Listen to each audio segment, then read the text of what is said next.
You're now listening to Sound Talent Media. Check out more shows at soundtalentmedia.com.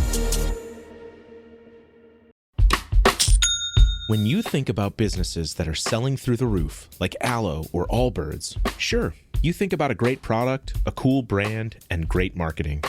But an often overlooked secret is actually the businesses behind the business, making selling, and for shoppers, buying, simple. For millions of businesses, that business is Shopify. Nobody does online business better than Shopify. It's home of Shop Pay, the #1 checkout in the world. You can use it to boost conversions up to 50%, meaning way less carts going abandoned and way more sales going through to checkout. Sign up for your $1 per month trial period at shopify.com/income, all lowercase.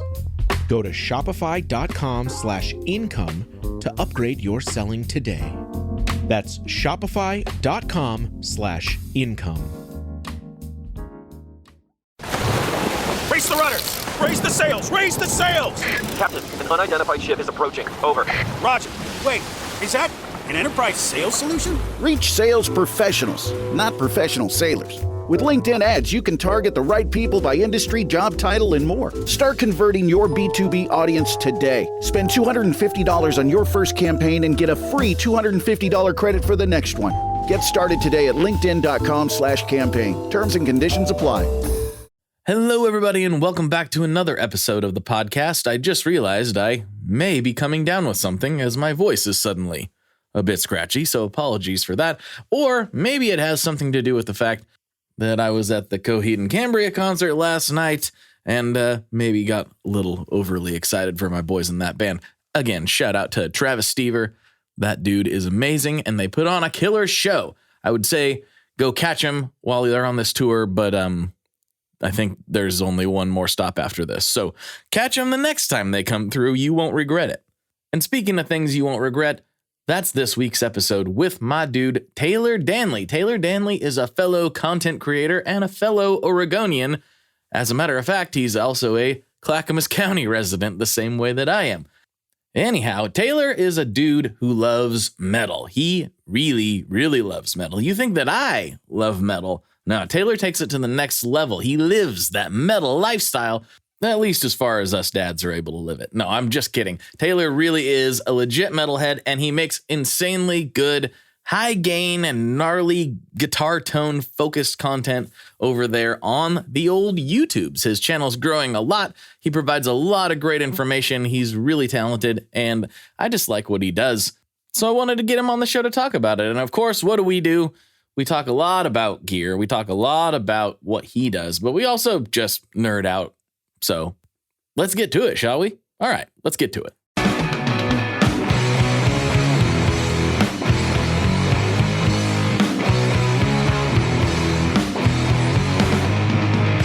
Hello, everyone. Welcome back to another episode of the Tone Mob Podcast, a show about guitar stuff, occasionally, sometimes. I'm your host, Blake Weiland, and with me today, I have YouTube extraordinaire, metalhead, guitarist, and there's probably another hyphen we can put in there somewhere. That's good. We'll go with that. Taylor Danley. What's going on, dude? What's up, man? Oh, fellow Oregonian. There we go. Fellow Oregonian, yeah. Yes. Yeah, fellow Clackamas Countyian, if you want to be specific. Yes. Let's not be more specific than that, though. Let's not get too specific. Yeah, we're good enough. We don't need to get swatted. Yeah. But hey, man, it's good to see you and good to have you on the podcast. Been meaning to do this for a while. Maybe I'm wrong about this, and I actually, I was going to make a statement, and then I realized no, there's actually several of us, but I was like, not as many guitar content creators here as like when I go to Nashville. I feel like I run into 27 of them. But now that I think about it, we've got Andy Martin, RJ Ronquillo is moving here. Okay. So actually, there's a little handful of us in this weird neck of the woods. Yeah, it felt like there was a lot of people coming to Portland, like 5-6 years ago, something like that. Like it was just a lot of people were moving here, and it seems like it's slowing down a little bit. But I imagine in that mass of people, there was probably some guitar content creators in there somewhere. Yeah, somewhere they're making their way. Some of us were just here We're like, oh, Yeah, I know. I was here from the beginning. Yes. Sort of. Yeah. In the area. Yeah, same. Well, let's get the Taylor story. We spoke about it over Indian buffet several months ago, but Right. we didn't record it. So let's get the story here. Like, when did you start playing guitar? Like, when did it grab you to the extent you're like, I know, I'm gonna post this on YouTube? Oh, well, yeah, the YouTube thing came much, much later. But it's just my origin of guitar, really. As silly as it is, when I was really young, my grandma was like a huge Elvis fan. Cool. She was like all about Elvis. So, I grew up uh, listening to a lot of Elvis and just inherently thought that was the coolest thing ever. Sure. I mean, say what you want about older music, the times, whatever, it's fine. But culturally, that era of music, Elvis, the Beatles, things like that, like these are the first, like these are the pioneering rock stars, And so I don't know. I always just thought it was cool. And she took me to Graceland when I was taught, I'm Nice. 4 or 5 years old. Yeah. And I remember getting this like ukulele that had Elvis's face on it. It was like a really cheesy little but I used to run around the house and just jam on that thing all day long. And then I think along the line somewhere someone was like, hey, maybe we should get this kid a guitar. And yeah, and then I was kind of off to the races from there. I grew up in the 90s listening to grunge. My favorite bands among them, mostly the Seattle scene. I inherently, I think I listen to like a lot of Alice in Chains, Candlebox, like cool Seattle band. I don't know, like I don't feel it gets enough credit, even though you hear the songs and like I was like they were on Dawson's Creek or something. But anyways, it's another old person thing. But like there's just I grew up in that. I feel like the '90s was such a cool era for guitar. Even though maybe it wasn't necessarily the greatest for metal specifically, but it's like you had like shred stuff happening, the end of hair metal in the mainstream, it's like sort of grunge, but that was also really cool for guitar in a lot of ways. And that's just kind of how I came up, So, and when did you start playing in bands and realizing that you had such an affinity for metal specifically? Oh yeah, okay. So I started playing bands like I was always trying to recruit my friends, in elementary school even. I just wanted to play guitar and sing, and I wanted to be just like Kurt Cobain. You know what I mean? Like that was I think everyone did in the mid 90s. It was very cool. It's very chic, and so I was always trying to recruit my friends into bands, and I happened to find two brothers that one played bass and one played drums, so it was like perfect fit. And I played with those guys all the way from like elementary school through high school. We had a band together, we wrote tons of songs, did fun stuff. Like those are the formative music years for me. And then shortly after that, maybe into high school, I started listening to more metal or metal adjacent, I guess, music. I was listening to like new metal and stuff. And then kind of after that ended, I had a friend who showed me like Cradle of Filth and Cannibal Corpse, I think. Like God, I want to say those are the first two bands that really like set it off for me, where I'm like, oh, I like extreme metal. And then obviously the guitar playing kind of followed, and I just started looking around for metal bands to play with at that point. And just that I've been a metalhead ever since. There's something weird, I feel like. I don't know if it's genetic, I don't know what it is, but like my sons, when they hear down-tuned, heavy distorted guitars, they have the same reaction that I had when I first heard it, and it was like, oh yeah, that's they make the stink face. Yeah, they're like, yeah, like we're the listeners know this, but like we're like a big like country music house. That's how I grew up. I grew up with country. I love country music. Oh, I have Willie Nelson on my shirt. Shocking. But like, and a Waylon Jennings hat. So yeah, it's a big deal to us here. And it metal and like more extreme music for some reason like just never crossed my radar till I was, I don't know, maybe 12 or so. And all the new metal stuff like was my entry point to that. I was like, oh, what's this? How do you make a guitar sound like that? I've never heard Dad's guitar sound like that. Right. And then like that really grabbed me. And then it just kind of, to a point, obviously, like the more extreme it got, basically I kind of stopped at like deathcore, Okay. which Yeah. was fairly in there. I was just so into it. And it was so, I think it was because it was so different than anything I'd ever heard before. But now that I have kids and I will like show them some of this stuff, they're like, oh, I like that, Dad. And they're like, not into country. They're always like, Mom, we don't want to listen to country. And I'm like, now, sons, there's time for both. And they're like, we don't want to listen to that. We want to listen to, Yeah, sure. I mean, I think there's like, I think with country a little bit, it's just a different vibe, right? And I think that, especially, when you're younger, you have like more like energy, you know what I mean? More, you're wired a little bit differently. And so maybe that's why it's easier to align with more kind of aggressive music, because I think it kind of aligns with that sort of energy.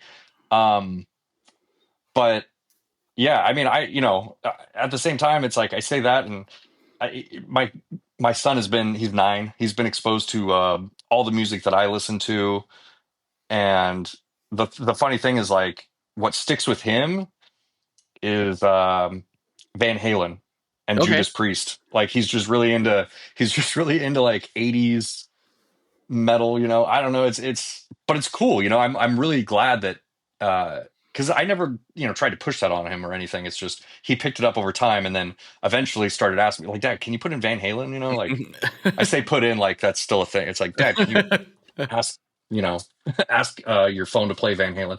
Right. But the point is, that's what he latched onto for whatever reason. And man, it's so cool. It's so cool, like watching your kids' musical taste sort of develop.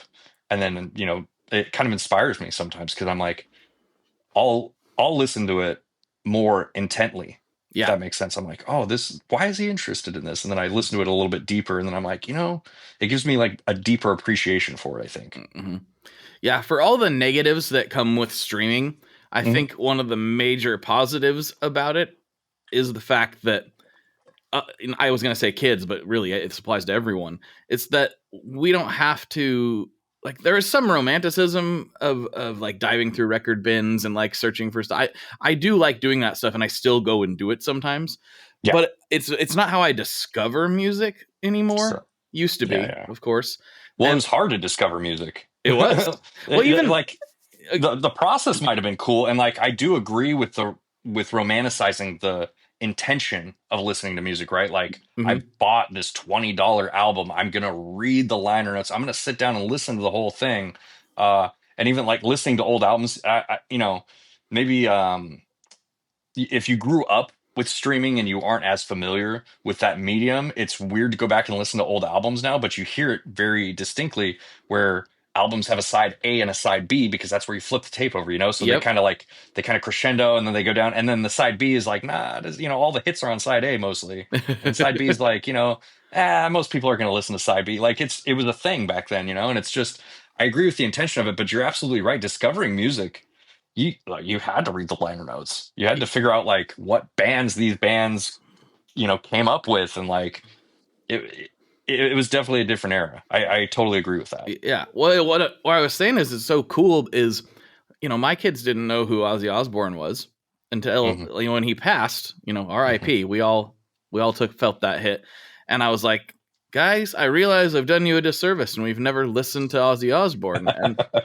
And now I had such a proud dad moment the other day. We were leaving jiu-jitsu and Vincent was like, hey, Dad, can we listen to War Pigs? I was like, oh, we can. We can listen to War Pigs. Yeah, that's very cool. Very cool. But the fact is, like, even back then, it's like, oh, you've never listened to Ozzy Osbourne. Let me get my CD book out. Let's see, it's in here somewhere. I don't know, where it's just like, hey, Siri, play War Pigs by Black Sabbath. And it's like, just start going. That's beautiful. That's like honestly really, really cool, because I think that is what is helping everyone, but especially the younger generations. They don't have this compartmentalization that like I grew up with. So to me, it was like, if you were into punk rock, that was my thing. I was into punk rock. Well, you're not supposed to listen to country. You're not supposed to listen to metal. You're not supposed to listen to pop. And I was like, but actually, I like all of those things. Yeah. You're like, what do you mean? What do you mean I can't listen to all this stuff? You tell me I can't listen to Michael Jackson? Yeah, Like, right. Yeah, like, I totally hear you on that, and especially getting into metal when I did, it was like it's weird because when I started being in a band more seriously, and then getting involved in the music scene more, um, it's weird how many musicians you meet that that are metalheads, but they rarely listen to metal. You know what I mean? It's like, Mhm. well, that's what I do, and so I like to listen to other stuff when I'm not doing that. I actually feel like that's more common in metal than it is in other genres of rock. Yeah, I mean, I wouldn't know, but I know it is very common in metal. And when I initially got into it, it felt like kind of the opposite. Like metalheads were just about they don't really want to, they don't want to hear what's going on the pop charts. They don't want to, expose themselves to that. And I mean, you do see some of that now. I mean, to be 100% honest with you, I don't really. I guess I don't really like pay much attention to music culture as much as I did, back then. The most exposure to music culture that I have is like through YouTube, so I'm sure that's like kind of skewed. It's like a lens that I'm looking at it through. Sure.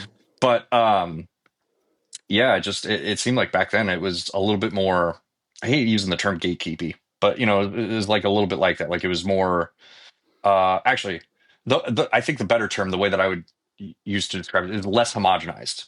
Yeah. Like you definitely had your own clicks, and to that point too, I think like even music scenes back then were less homogenized. If you know what I mean. Like I had this great discussion with my friend the other day, and we were talking about, we started talking about the new Deftones album, and then we just kind of veered off into like how pre MySpace era music scenes were really like they all had their kind of distinct sounds, and then once the MySpace era came in, they all started to kind of merge, and they all started to like kind of take pieces from each other, and it was no longer like, oh, that sounds like Florida death metal, or that sounds like Sacramento thrash. Like it is some of that, but I mean, when you say Florida death metal, I think like a lot of people know what you're talking about. When you say Sacramento thrash, and it just doesn't seem like that's nearly as common anymore. It seems like a lot of things are more homogenized now.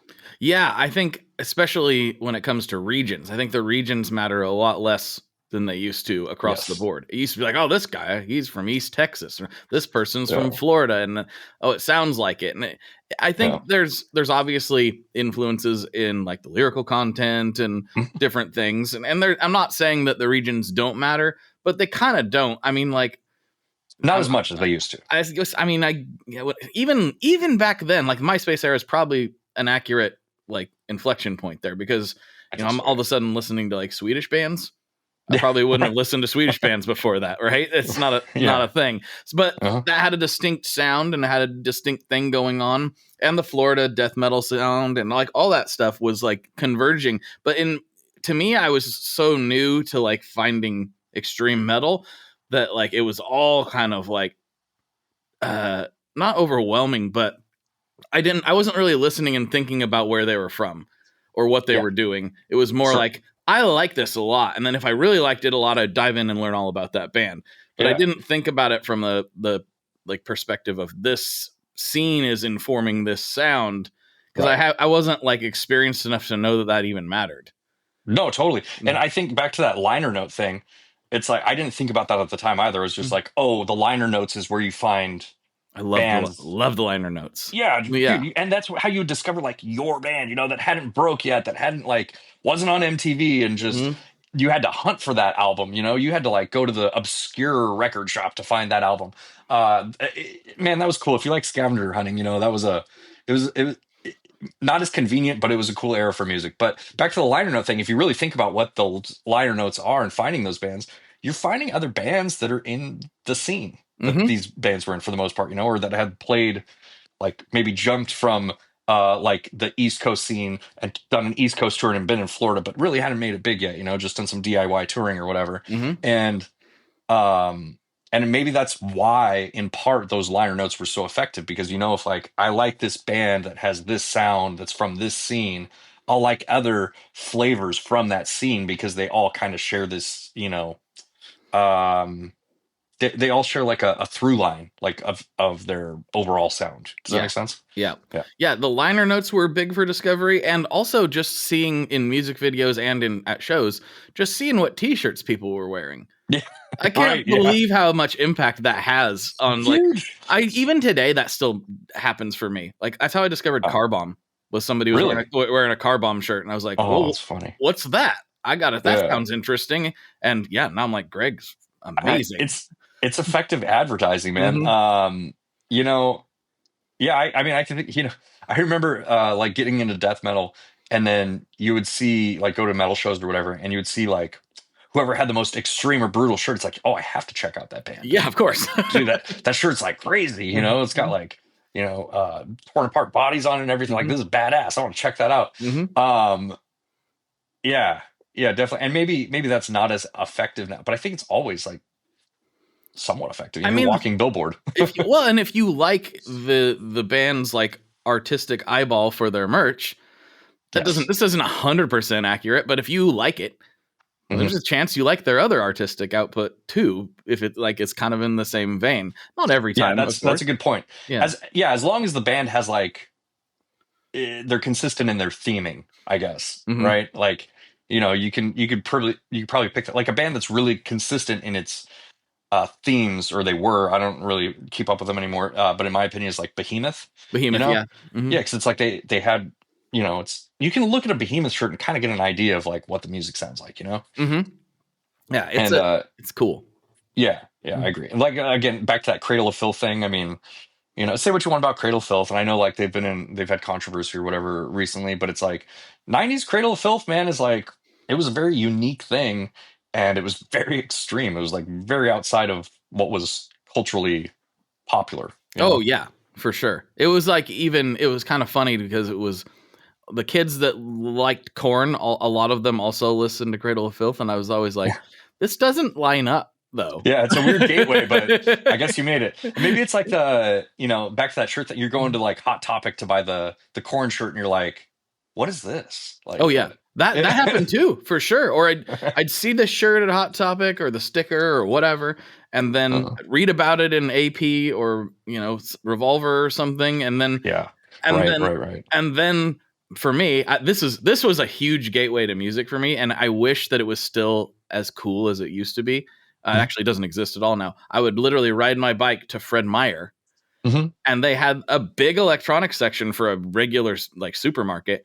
And in the early 2000s, they started having a thing where you could scan the barcode and listen to 30 seconds of it. Yeah. I spent an unreal amount of time in there scanning albums that I thought looked cool or I'd heard about from somewhere else. And I'm still kind of surprised, like how much, like there was like Fat Record stuff there. There was like all like not like super, super underground, but we're talking about a very mainstream supermarket. I know Pacific Northwest people are the only ones that know what Fred Meyer is, but it's Kroger. It's Kroger. Yeah. It's like, so you're finding bands at Kroger, basically. Yeah, right. No, totally. I mean, yeah, it would vary definitely from store to store too, because I remember distinctly, there would be like Fred Meyer's where it's like, dude, they always had a good selection of underground stuff, and they only had, you know, it's very small. It's like one disc from this band, maybe like, you know, and it's in the back corner. Like you had to know where to go to look for it. But it's like they would have one store that like really, you know, bought their stuff like that. And then, you know, being here in Portland, I think it's like, if you wanted anything really, and you wanted to like explore, there was Everyday Music. Everyday Music was awesome. Always the spot to go, because they always had like just such a huge variety of stuff. They still do. They're great. Yeah, I know. I haven't been there in forever though, because it's like, you know, music just changed so much. I'm glad they're still around. Yeah, that's definitely one to go check out. But there's, you know, there's the Everyday Music, and then the Second Avenue Records. Yeah, you know, and they always had like the cool. I think I still have a shirt, a Cradle of Filth shirt. Go figure. That I bought from Second Avenue Records, and it's just, you know, it's like, you know, a little bit of it's like just waxing nostalgic about like, oh, how cool things used to be. But there's a feeling of walking into a real record store that cares about the music that they're putting in those bins, and you're not being bombarded with like all the top 20 hits right up front. You know, you're walking in and it's almost like inviting you to come in and dig for something special, you know?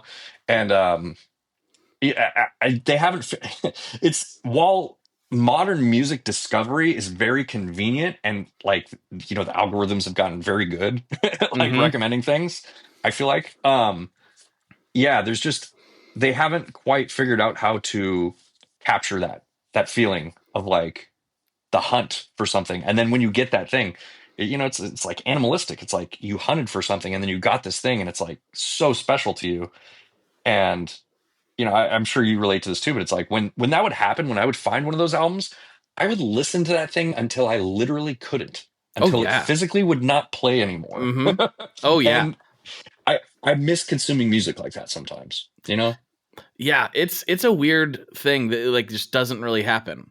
And then you think about it, and this probably does happen for some artists, where, man, System of a Down's Toxicity did not leave my middle school Walkman for the entire year, like at all. No, same. Like, that was a big one. And I just went back and re-listened to that for the first time in a few years. And I was like, this holds up. This is great.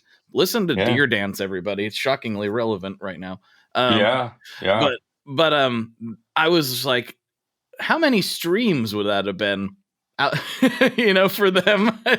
And like, just the I'm sure they did better for album sales because they did, but right, it makes one wonder. Yeah, they were on TRL, you know. I'm sure they were selling albums, but just the whole industry, it was so different back then, you know. And it's just the way you discovered. I mean, I feel like it was deeper but not as wide. Yes, you know what I mean. Whereas now it's like it's almost too much. Like you just be bombarded with things and like, oh, you like this? Well, there's a dozen other things that sound almost identical to it. And back then things were, even in production, you know, you listen to like production on old albums and it's like, it's all pretty unique, you know. No one was using the same presets and the same samples and that wasn't happening, you know. They were going in and like, you know, your engineer and your producers were just capturing the best that they could make this band sound.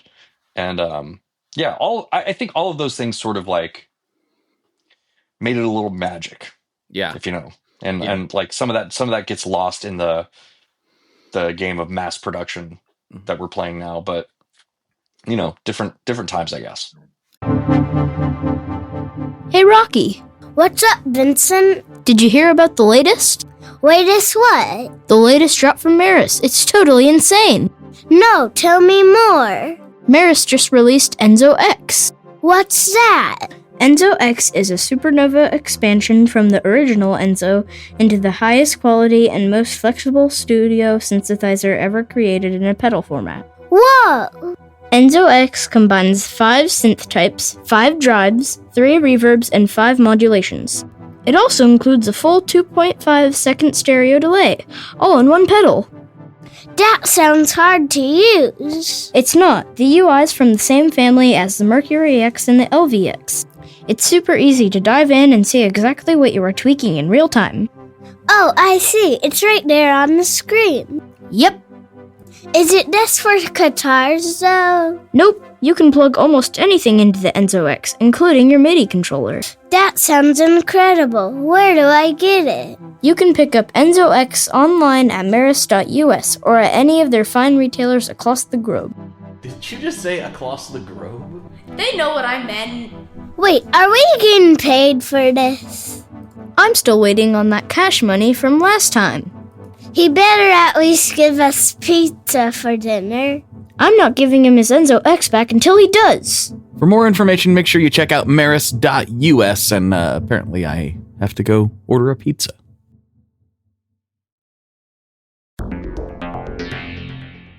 How exactly do artists get their music on Spotify, Apple Music, Deezer, Tidal, all these services? How in the world do you get your music there? Well, in the past, you had to use something called a record label. But these days, you can use DistroKid. DistroKid is the absolute easiest way to get your music up on streaming services, and it's the most affordable way to do so. Not only do plans start at $22.99 for the entire year, that's less than $2 a month, DistroKid also does not take a cut of your streaming revenue, unlike some other services out there. Even better if you sign up by going to tonemob.com/distrokid. That's tonemob.com/distrokid. One more time, that's tonemob.com/distrokid. You'll get 30% off. That's right, 30% off their already extremely reasonable prices. So go to tonemob.com/distrokid and get your music out there. We are brought to you today by Sweetwater, specifically the Gear Exchange. You may have heard about this. This is a place where you can go to buy and sell your used gear. Maybe you got a pedal over there that's just kind of collecting dust. Maybe there's something you've been eyeing from the Sweetwater catalog. Well, right now is a great time to turn that unused gear into something you're actually going to use. Even better, if you sell on the Gear Exchange, you can keep 100% of the sale as long as you choose a Sweetwater gift card as your payout method. That is not too shabby because, let's be honest, most of this buying and selling we do is just to fund new gear purchases, and that is a great way to reach a wide variety of customers and keep 100% in your pocket, or rather on your pedal board. So go check out the Sweetwater Gear Exchange and turn that unused gear into something that's actually going to help you write that next huge riff. So that leads into a very gear-y topic, I suppose. Sure. Excuse me. A lot of people will talk about production on modern records, and I think they have a point. And they'll be like, oh, it all sounds the same because everybody's using the same samples. And there is some truth to that. And then one of the pushbacks I hear is, well, everyone was using the same amps back then. I was like, this is the thing, though. Even if they were using the same exact amp, maybe literally the same literal amplifier, I don't mean the same model, the same actual amp in the studio. Oh, yeah, like the studio's amplifier. Yeah, exactly. There's just, the mic placement's going to be millimeters different, even if you think it's quote unquote exactly the same. It's going to be slightly different. Like, it's impossible. Maybe you've got the amp tilted a little bit different in the room. Maybe you're in a different room. Maybe whatever. Now, let alone like if you're using a completely different amplifier, even if it's the same model in a completely different studio running into completely different output. Some people will say, well, they're using all the same equipment, so it kind of sounded the same back then too. And I was like, no, it's not the same. And it's not the same argument with the plugins and stuff. And I've grown to really appreciate those. I'm Captain Tube Amp Man over here, but it's the convenience thing, they're convenient and they sound great. They sound great. Yeah. But if you're literally using the exact same thing in a digital file, it is exactly the same. Right. Your playing is going to be different and there will be differences, but it isn't even minutia different. It's ones and zeros exactly the same. Yes, that is correct. Yeah. I would say, to that point too, it's like, if you remember, like when Killswitch Engage first started getting big, everyone wanted to go to Adam D. Yep. Why did everyone want to go to Adam D? Because it sounded, the records he put out sounded so good, and everyone wanted to go there and they loved the way it sounded. And not everyone who went to Adam D sounded the same. He was just really good at making good sounding records. Yeah. And the thing that, and I mean, you could put other producers in there as well, but that's the one that really stands out to me specifically as a guitar player, because it's just like those guitar tones on those albums were great. And I love his philosophy on recording is just like, no, just do a good job. Just get a good take, get a good amp, get a good cab, get a good microphone, mic it up correctly, and just get a good performance. Like if you have those key elements, then things are going to sound good. You know what I mean? And I feel like a lot of what happens now with music, and I would say that maybe this is why it sounds more same-ish, is everything goes through this like processing engine, and it's all quantized perfectly to a grid. It's all sample replaced, and while none of that stuff is bad on its own, I think it's like a lot of things. Like when you're looking at art, right? Art's in my mind not supposed to be perfect, and you can, if you take all these tools to make your art this perfect thing, it kind of like loses some of its meaning or like some of its human emotion that's put into it, And I think that's what happens more often with music, is like everything's pitch corrected, everything's put quantum, and it's like, yeah, this sounds fantastic, this sounds great, it sounds perfect, but it sounds a little too perfect. You know what I mean? Sounds a little lifeless, right? Yeah, and the worst is like, when you hear a record and you're like, this sounds amazing, and then you see a band live and you're like, they don't sound like that. Like this band does not sound like, they're not tight. They don't sound good.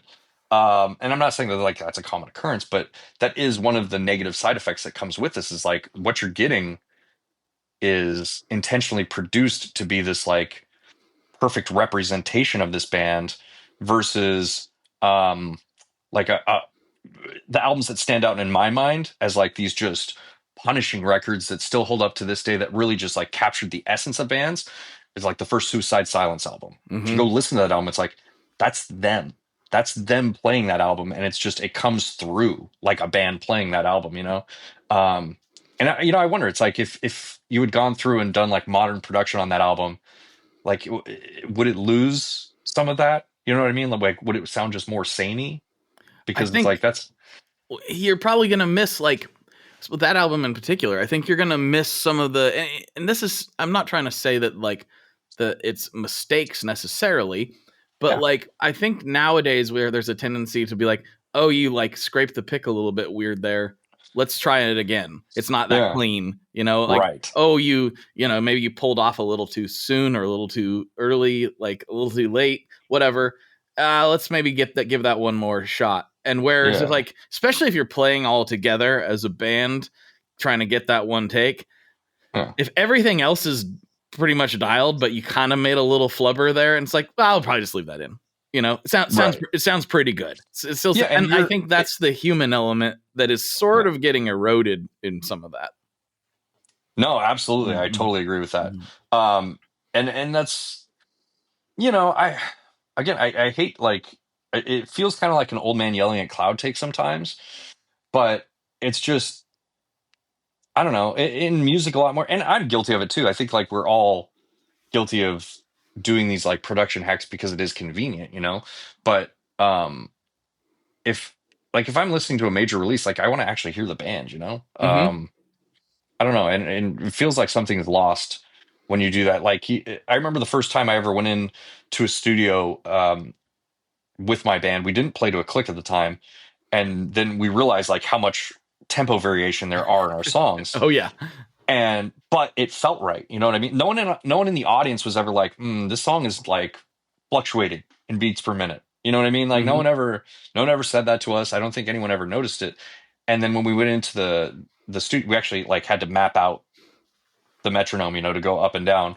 And then I see a lot of like stuff that I come across now, whether it's, you know, things I'm working on or just like music that friends send me or whatever it is, where like it's just 1 BPM the whole song and it just feels different. You know what I mean? It's like it doesn't feel like a band wrote this anymore. It feels like a guy wrote this sitting at his computer. Yeah. And there's nothing wrong with that. Which you did. Yeah, exactly. Exactly. There's nothing wrong with that. I think technology is great and I think it's a good thing, but it's different. You know, it's just inherently different. Is one better than the other one? I don't really know. I think I prefer one over the other, but that's just me. Yeah, well, and I think that it does resonate in a lot of ways, because I think about like a lot of the records, like from my favorite modern producers, would be like anything that Will Putney touches, basically.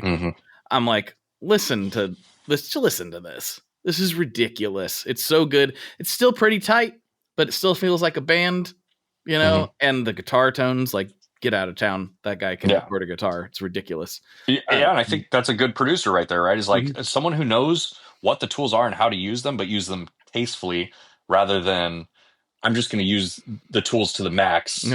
Quantize. Yeah, exactly. Yeah, exactly. With disregard to the art form itself. You know? And I think some of this should be like, we're talking about a lot of the production stuff.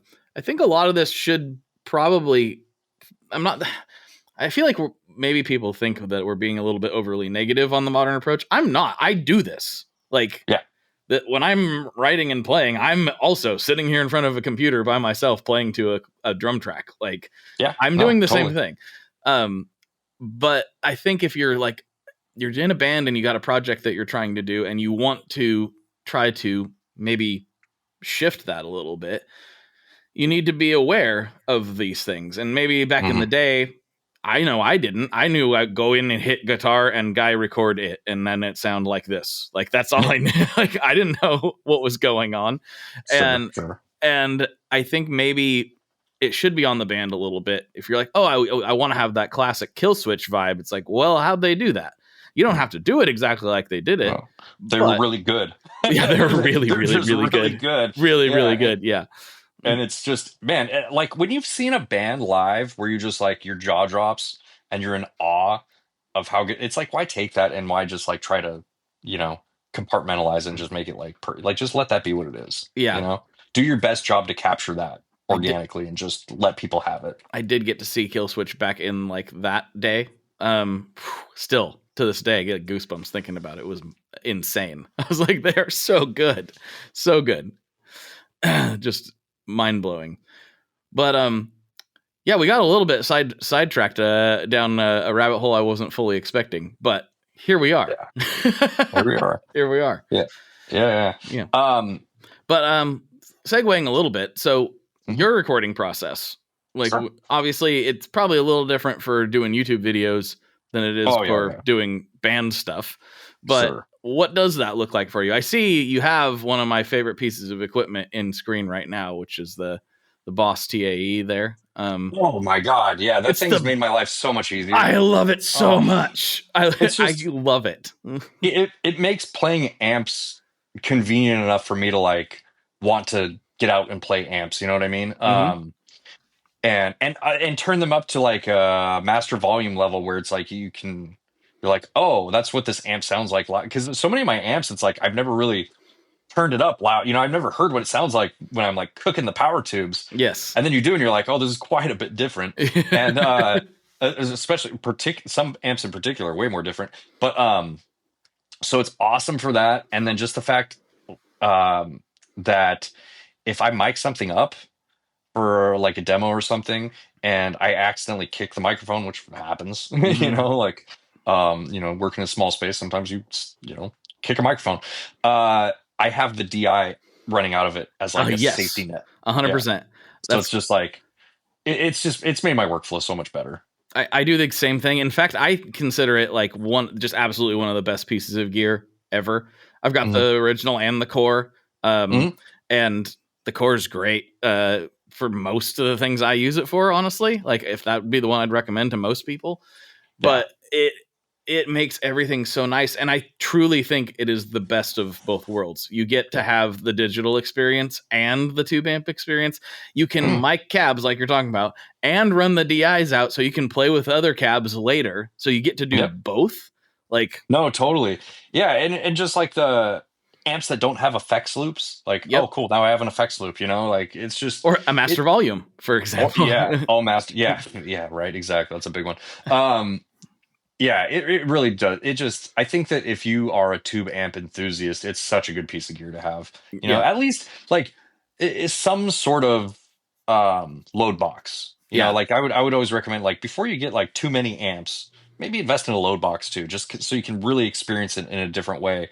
But this one specifically, I think is a really good one. It's my favorite one. Yeah. I've tried a few, but like I'm not too deep on it. But when I was looking around at all of them, I was just, this had the things that I wanted, and I bought it. Like I didn't work with Boss or anything for it. So yeah, it can do so much. Yeah. I got a 1978 orange OR 80 here recently. Okay.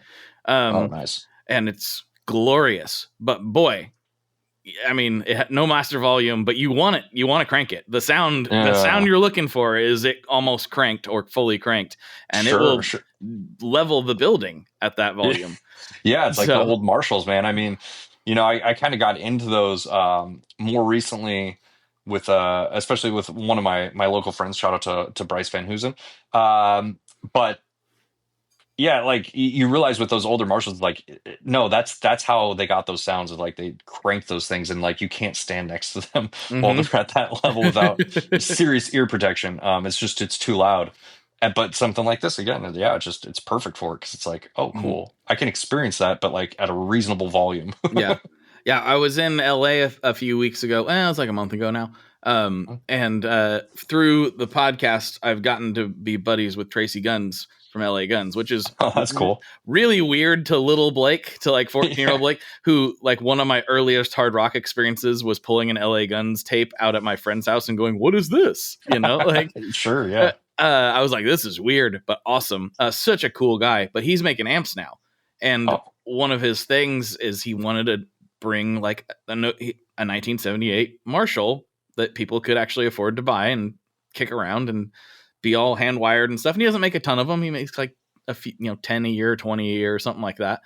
Okay. But I got to play it there, and I'd never played an amp like that where I had to be, where I didn't have to worry about the volume. I was always in a music store or something. And it's like, okay, we'll be somewhat respectful to everybody here. Yeah. But there I was like, can we open it up? He's like, yeah, let's go. And I was playing it. I was like, oh, this is where high gain comes from. This is where this, like, I know that the circuit's different, but like, this is where the spirit of the 5150 and the Mesa Boogies and all this stuff, I now understand, like, it's not quite there. It's not quite that thick and heavy, but this is where it comes from. Yeah, it was probably, I mean, I imagine, and and I've done a lot of, I made that video, the Marshall and Metal video a while back. And so like I was reading a lot about it and really like diving into the lore on it. And just kind of the overall sense that I got from everything that I read into was it's kind of like that you have these parallel things going on, this happenstance where it's like guitar players like wanted to be louder because PA sucked at the time. Like you had to rely on your guitar amp, and when you're playing big venues with screaming kids, like you needed a loud amp. So there's this thing of like, I need to be louder, and it's growing in parallel with like, oh, well, the louder I go, the more distorted it gets. And that actually sounds kind of cool. Well, how can I get more distortion, And these things are going at the same time. And then you get to, essentially you get to Van Halen. Yep.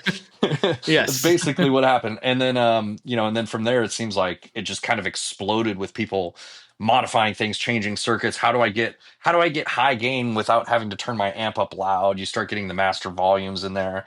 But it's a very interesting history. But yeah, I think that for people who haven't or don't have the opportunity to experience, one of those older amplifiers at, deafening levels, it really is, it's pretty unique, and it's pretty cool. I would encourage anybody. Obviously, they're expensive, they're finicky. Yeah. There's all kinds of reasons not to get one. But I would implore anybody who's interested to try to find a store that'll let you play it for 10 seconds. Totally, and really play it, Yes, because agree. I think anybody who's actually done that for an extended period of time, you can't sit there with a straight face and tell me modeling's exactly the same. Like, it's good. It's good. I mean, look, even just at face value, okay. And this is as someone who relies on modeling. I use an Axe FX Live. It's convenient. The convenience outweighs what to me is like the cool factor, like the aesthetic. But just plugging in and playing, like dialing it in, feeling the knobs, it behaving differently. You know what I mean? It's not an algorithm that's just responding the same every time, or maybe responding with like slight variations to what you're playing every time. This is like I hate using the word organic because I feel like it's like it's just been beaten to death. But it is like a more give and take relationship with an amplifier, especially a cranked amplifier, and the way that it responds to your playing, and like it responds like the dialing. When you watch these older bands that had these single channel amplifiers, and they're clean and their distorted tones are just them rolling back the volume knob. It's like I feel like, I don't know, maybe I just have a deeper appreciation for it now, than I used to. I feel like I used to be a little bit more like, but then you experience it and you're like, oh, I get it now. Well, I think for me, I'm really semi-nostalgic, but also like a cranked Tiny Terror is part of what like made me like part of why I do this. Because I'd never played a tube amp I'd played a Champ, which was cool, but it's kind of a different thing. Yeah. But I was playing solid state crates and, just stuff that I had, and that's all fine and great. But when I first plugged into a Tiny Terror and maxed everything out in a store and just played a couple chords, I was like, oh, this is a different thing than what I've been doing. And this was way pre-modeling, being popular and good.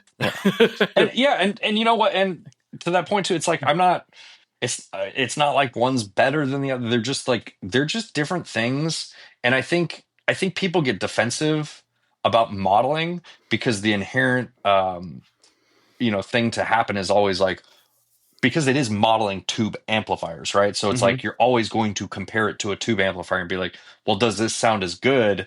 And so people want to defend that, right? They're like, it's just as good as this and that. It's like, it's just a different tool. Yeah. And it's okay that it's different. And it's like, and it's totally okay to like enjoy both things, and for one to make sense at a certain time and then one to make sense at another time. And just for me personally, especially, back to the tube amp expander, it's like getting that thing and being like, oh man, I can like really play my tube amps now in a way that's unique. Like I unless I'm sitting at my computer doing something at the computer, I still use plugins a lot just for the convenience factor of that. 100%. But it's like, if I'm just going to sit down and play my guitar, I'm 100% going to plug into an amp. It's just more enjoyable for me personally. So, take that for what it's worth. Right. But that said, the modeling has gotten really good. I know I'm always like, oh, Captain Tube Amp over here. That's my thing. But I mean, there's no denying some of this stuff. And I love the Mixwave plugins so much. I think they do such a good job with those, like mind-blowingly good. How good some of this stuff is. So I'm pro all of it.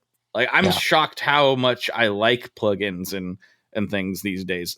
It's convenient, but also sometimes it's just like necessary, especially for I gotta do a pedal demo. Do I need to spend an hour and a half plus miking up cabs? Or can I just like get a good clean sound and it'll show you exactly what this pedal's going to do the same way? There's, it's like I said, man, different tools, different jobs, pros and cons to each, and digital stuff does sound incredible. And I would say that like it's the barrier to entry is much lower. Oh yeah, with digital gear too, for a lot of things. Like some things take a little bit more work and a little bit more effort. But yeah, it's just like they sound pretty good out of the box. Yeah, most of them, you know what I mean? Yeah, their default settings half the time are really good. Like, just like, oh, default. Oh, that sounds pretty good. Yep. Exactly. Yeah, it's a great time. I think I say this every year, but it's like, man, what a great time to be a guitar player it is.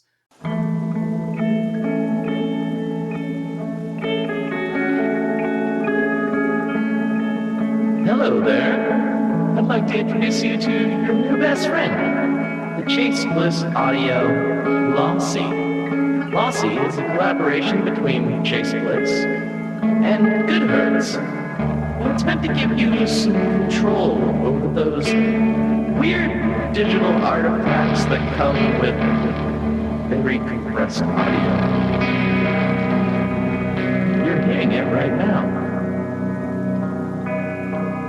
All the changes that are taking place are strictly coming from my playing dynamics. I'm just interacting with the pedal and letting it do its thing. In some true stereo goodness. If you'd like some more details about Lossy, I'd invite you to head over to chaseblissaudio.com. I think you're gonna like what you find.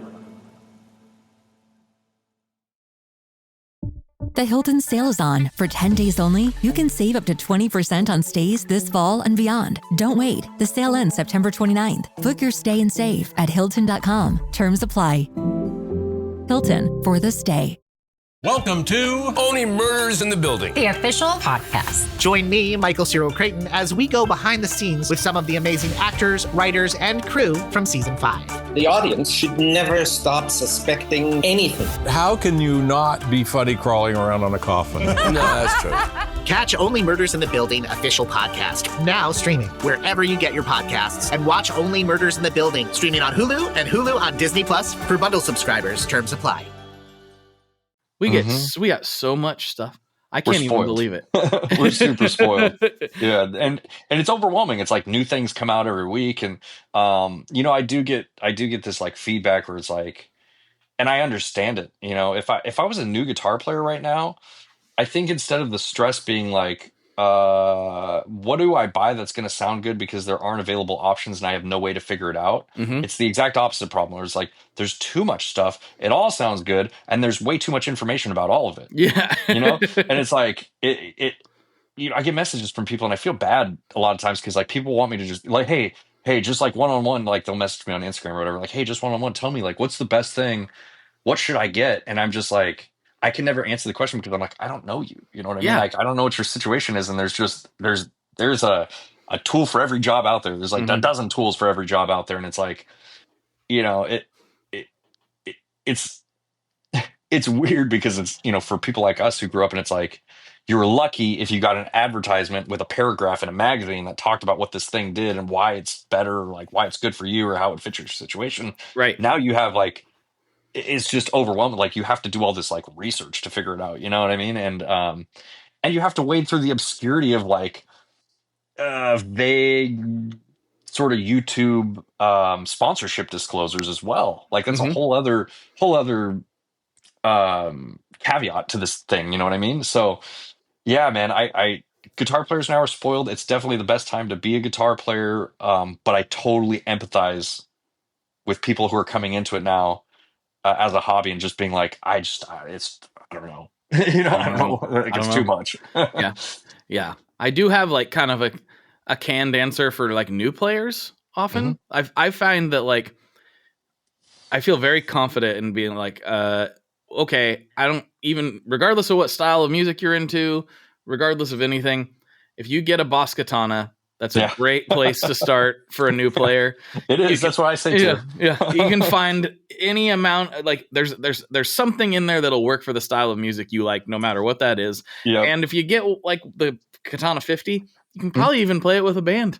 Like, for sure. You can run it direct into your interface if that's your thing you want to do. You can do that too. Exactly. They really thought that thing out. I mean, I always tell people to get the head. I didn't even realize this because I've owned every generation, and I didn't realize this until the second generation of Katana. But the head actually has speakers inside, like it's a combo amp. And it's like, I was like, oh wow, like that's just another reason, because it's it's small, it's portable, it'll power a 4x12 cabinet if you want to play with a band.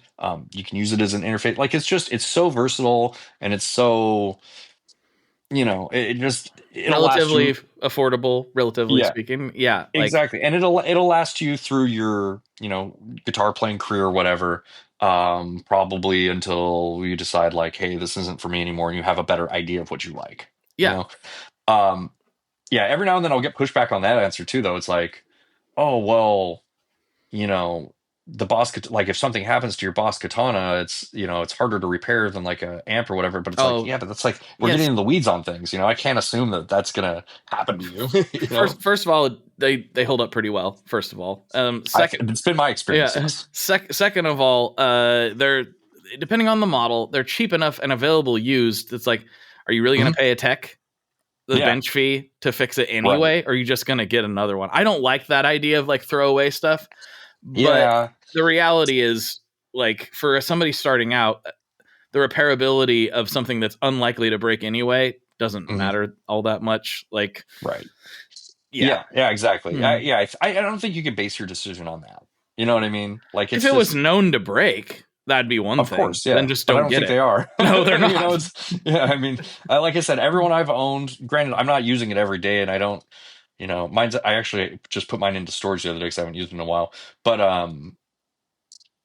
it's like I'm on the third generation. Like I bought all these too. You know what I mean? I didn't. My Line 6 Spider 2 still works. I know that's not the same thing, but it's the same concept. It still works. Yeah, it's the same. Its heart is in the same place. I think maybe just different execution. Yeah. No, totally. Again, back to that thing, there's good choices out there now, and I think that's a solid one for beginners. I mean, if I think to the first amp that I started out with is like, it was a combo amp, it did like two things, and it was not loud enough to play with a drummer, and whatever, I still like, that's what I learned guitar on, and it worked, and it was solid. But if I would have had the opportunity to have a Boss Katana, like, sign me up. Yeah. Man. Yeah. All the flavors in there. But I can't complain too much. I started out fairly solidly. I still have it. Crate XTR 120. Okay. And it was because my dad got it for me. He played guitar, but he's definitely not a gearhead. He mostly played acoustic. But he was like, it was the most watts per dollar that I could afford. So that's what I got. Yeah. Oh, watts per dollar, man. I remember that. No, totally. I had like a Crate GX15. That was my first amplifier. And I don't have the exact one anymore, but I do have a Crate GX15 now. Nice. And every now and then I will get it out just to remind myself of how like fortunate I am. You know? I'm just like, oh yeah, I remember this now. And I remember upgrading to like the this is the times, you know, but I remember upgrading to the GX30 and being like, dude, this is going to be so much louder. And it's like, not. Hey, it's double the loud. It has to be. I don't know how they justified putting that number on there. I'm sure there's like some back end trickery that they're doing, you know, like, oh, well, it's technically this amount of watts, but it was like, it was about this. It was a bigger amp that was about the same volume. Yeah. It had a better bass response. I was like not keeping up with the drummer, unfortunately. Yeah. But yeah, again, you know, if we would have had YouTube back then and Boss Katanas, I mean, who knows? You know? Could have gone down a completely different trajectory. Yeah, I mean, I really think that if I had started, and I think this is happening a little bit with the younger generation, the digital stuff is so good that they're like, well, why would I spend all that money to have one sound or one style of amp? Why would I spend $2,000 on an old amp? What? That doesn't make any sense. I get why it does. I get why it doesn't make sense. No, I understand. It doesn't make any sense, but trust me, it does. Yeah. I always compare this, and I think it's a pretty good analogy, but I always compare it to cars, right? It's like, if you're a dude who you were just concerned about getting to work, then, you know, maybe you don't need to go buy a 65 Mustang. You know what I mean? That's probably not the best option for you, because guess what? The brakes don't work so great. It has terrible gas mileage. It's going to be hard finding parts for it anymore. Like, it's going to require a considerable amount more effort on your part to make it functioning. Versus if you're driving like a Prius, where it's very low maintenance, the gas mileage is incredible, and like it'll last a long time without having problems, right? So it's kind of like that with like, you know, modelers and whatever. Now it's like, okay, well, yeah, you could get something that does the job and will last you a long time with like no maintenance or whatever. But dude, I mean, is there anything as cool as a 65 Mustang? I don't know, you know, and that's why people collect them. That's why I have mountains of amplifiers back here. You know, it's not because it's like practical. Oh, it's not practical at all. I mean, I always make the joke. There's a weird thing that and I know it doesn't just happen to me. I see it happen a lot of times to other people who, you know, do what I do or do it adjacently, where like people always ask you like, you know, how do you afford all that gear or whatever? Like, I just went out and just bought it all in one day. It's like, no, this is years and years and years worth of impractical choices that I made because I just love it. I love collecting things, you know, like, you know, guitar gear being one of them. Yeah, you know, some people are into like Pokemon cards or whatever, and you know, maybe I don't know, but I would assume that's like a little bit of a cheaper collection hobby to have. I know just enough about that to be dangerous. It can be if you're like somebody who just goes and buys the packs of cards and like, cool, we're gonna break these open too. It's probably cheaper than what we do. But if you're a collector of the Charizards, no, that's a very, very expensive hobby. Yeah, see, so hobbies can get expensive quickly depending on your collection. It would like we would like just be, you know, for a couple first edition, you know, shadowless Charizards, you know, be like, hey, like I don't need a house. What am I doing with that? That's how I've got my cards. I'm good. Yeah, that's how expensive those things can get. It's really insane. Yeah, I can imagine. You know, especially like in the 90s. With like the Marvel Comics craze and everything. I mean, I'm sure like you remember that, but it's like that a very similar thing where it's like those collections can get out of hand real quick. Yeah. Any collection can get out of hand real quick. But you know, my point is like if it's something that you're really about and you love it, you just over a long period of time, you just happen to collect things and you trade things, you trade up, and you're like, maybe you bought something and you sell it for a little bit more money down the road because like, it doesn't make as much sense anymore. And I can take that money and I can get a cooler thing, that's like a little bit more unique and a deal on it right now.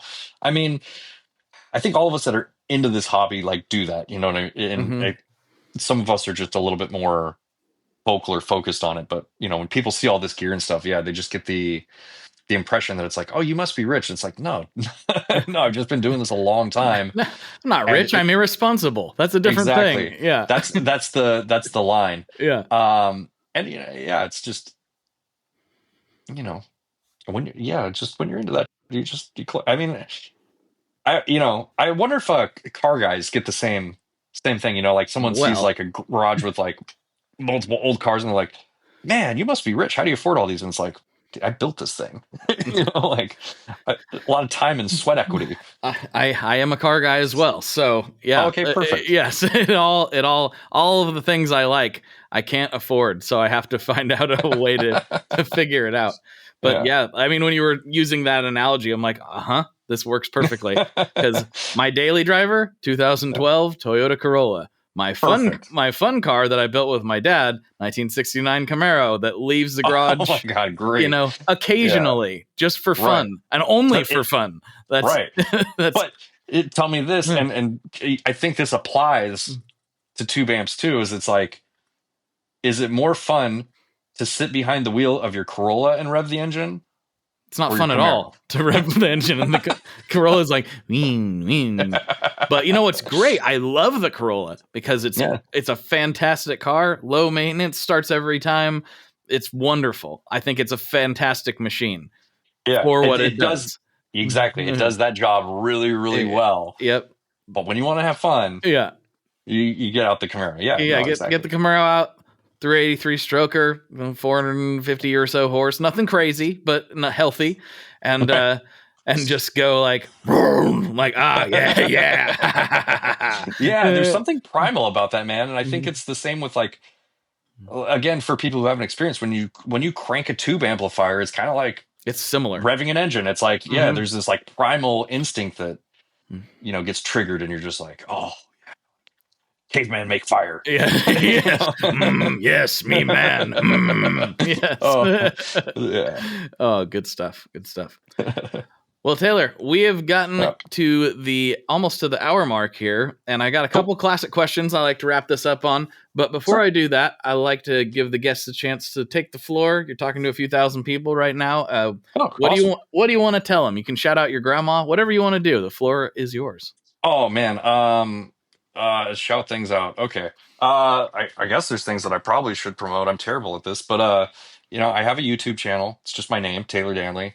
I do all sorts of guitar nerdery there. So if you're a hobbyist who likes guitar stuff, especially metal, then you might like my channel. It's a great channel, people. Go check it out. Thank you very much. And I have a company called Obsidian Audio.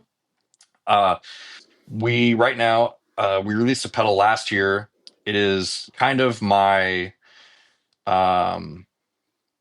idealized version of a boost for high gain amplifiers. Ooh, nice. I figured out what I liked, and I worked with an engineer.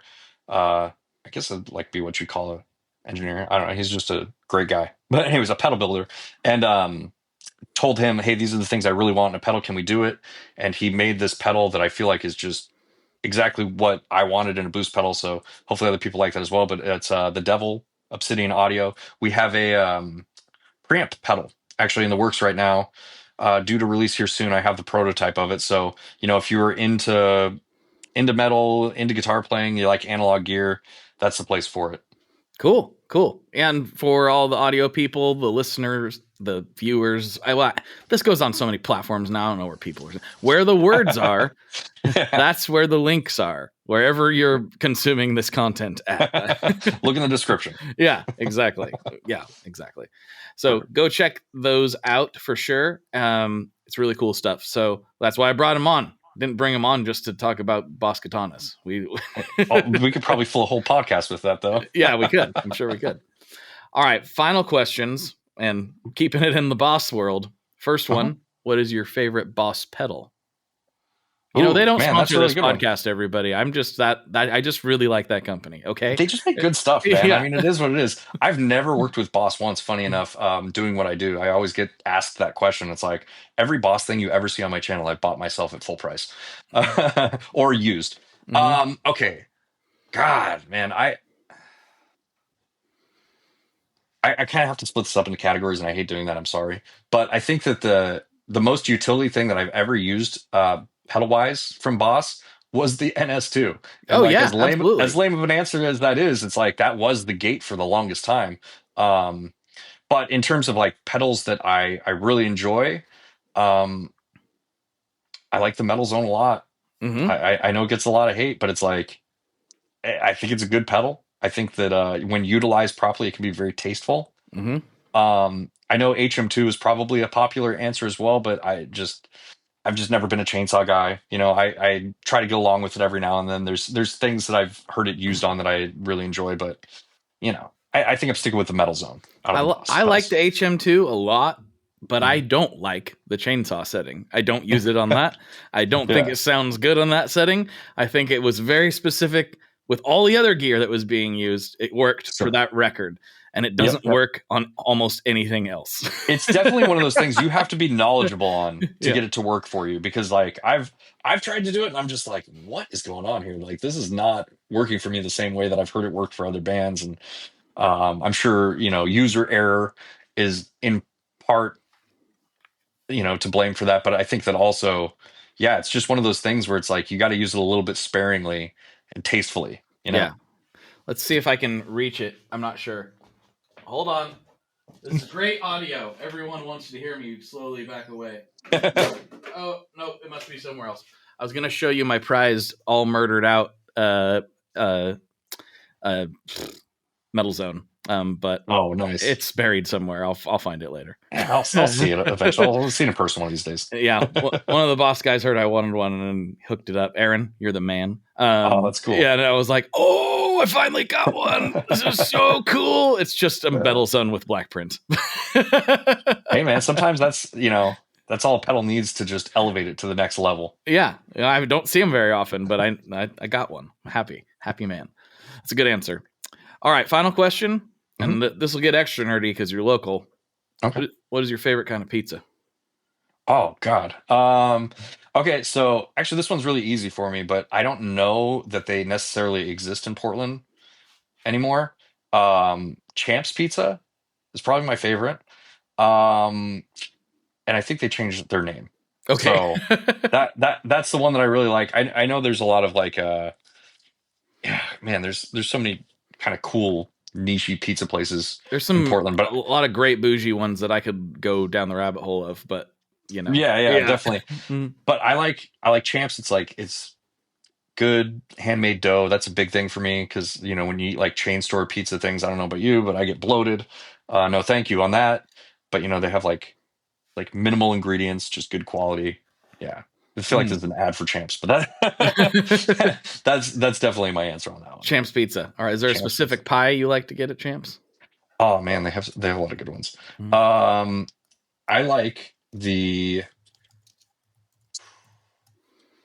I mean, okay, so I like their bacon, chicken, whatever Alfredo pizza. That one's really good. Okay.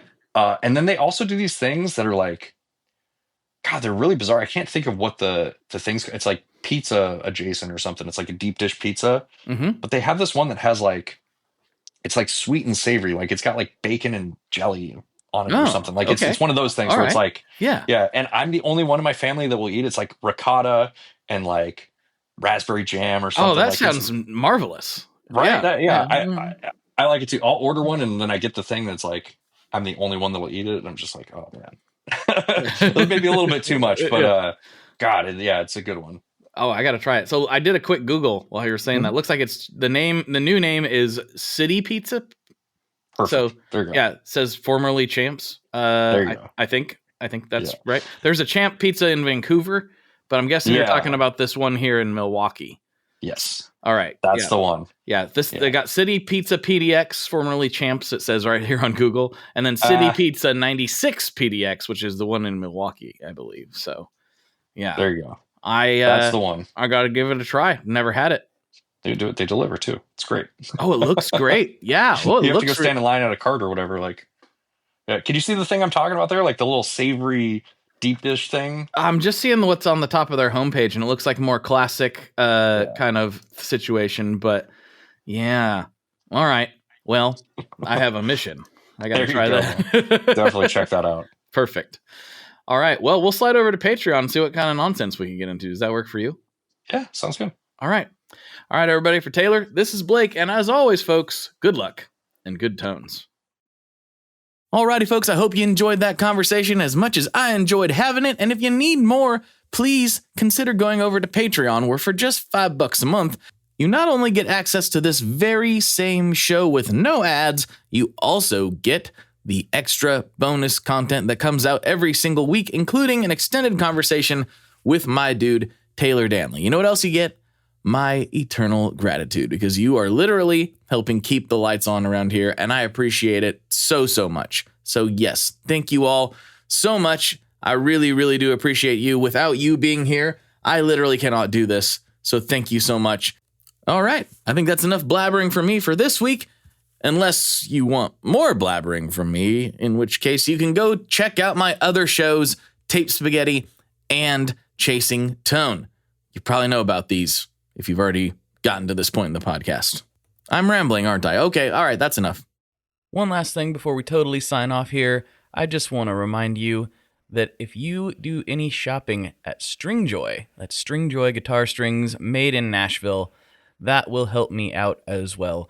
As I've said for years, I'm heavily involved in that company, and I really do think they're making the best products on the market. So if you would like to try custom strings, go to tonemob.com/stringjoy and check them out today. I seriously love what the team down there is doing. I help them out with all kinds of things, and by you supporting them, you are also supporting me as well. And hey, you need some strings, so why not get some custom strings just for your guitar and playing style? Again, the link for that is tonemob.com/stringjoy, and that will take you right to their website, and you can do all your shopping through there, and that will help everyone involved out. So thank you very much. Talk to you next time. We are brought to you by the wonderful folks at Gun Street Wiring Shop. Yes, Gun Street Wiring Shop. I've talked about them before. I used to say based out of Bend, Oregon, but guess what? Sean moved to my neck of the woods. Sean's in Portland. Sean is awesome and has helped me with a bunch of stuff lately. And if you have wiring needs for your guitar, he can help you too. If you want to get weird with it, he can get weird. If you just need to spruce things up a little bit, there's your guy. He takes all the guesswork out of doing your guitar wiring, and he makes it simple, and his customer service is top-notch, and I can't say enough good things about Gun Street as a company. I really respect Sean and what he's all about, and the product is top-notch. I've got 3 different guitars that now have Gun Street harnesses in them, and I could not be happier. So go to gunstreetwiringshop.com and check them out.